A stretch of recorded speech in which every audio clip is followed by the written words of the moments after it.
மறைந்த முன்னாள் முதலமைச்சர் கருணாநிதியின் நினைவு தினத்தையொட்டி சென்னையில் முதலமைச்சர் மு.க.ஸ்டாலின் தலைமையில் அமைதி பேரணி நடைபெற்றது.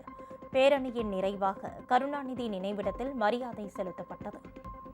முன்னாள் முதலமைச்சர் கருணாநிதியின் 7வது ஆண்டு நினைவு தினம் இன்று அனுசரிக்கப்படுகிறது.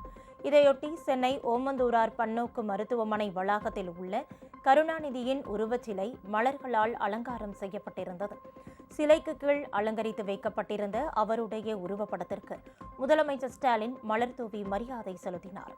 அவரைத் தொடர்ந்து துணை முதலமைச்சர் உதயநிதி, திமுக நாடாளுமன்ற குழு தலைவர் கனிமொழி, மக்களவை திமுக குழு தலைவர் டி.ஆர். பாலு, ராசா உள்ளிட்ட எம்பிக்களும், கே.என். நேரு, மா. சுப்பிரமணியன், சேகர்பாபு உள்ளிட்ட அமைச்சர்களும் திமுக நிர்வாகிகளும் கருணாநிதியின் உருவப்படத்திற்கு மரியாதை செலுத்தினர். இதைத் தொடர்ந்து முதலமைச்சர் தலைமையில் அமைதி பேரணி நடைபெற்றது. வாலாஜா சாலையில் துவங்கிய பேரணி மெரினா காமராஜர் சாலையில் அமைந்துள்ள கருணாநிதி நினைவிடத்தை அடைந்தது. தொடர்ந்து கருணாநிதி நினைவிடத்தில் முதலமைச்சர் மு.க.ஸ்டாலின் மலர் வளையம் வைத்தும் மலர் தூவியும் மரியாதை செலுத்தினார். அவரைத் தொடர்ந்து உதயநிதி ஸ்டாலின், கனிமொழி உள்ளிட்ட எம்பிக்கள் மற்றும் அமைச்சர்கள், திமுக நிர்வாகிகள் பலரும் கருணாநிதி நினைவிடத்தில் மரியாதை செலுத்தினர்.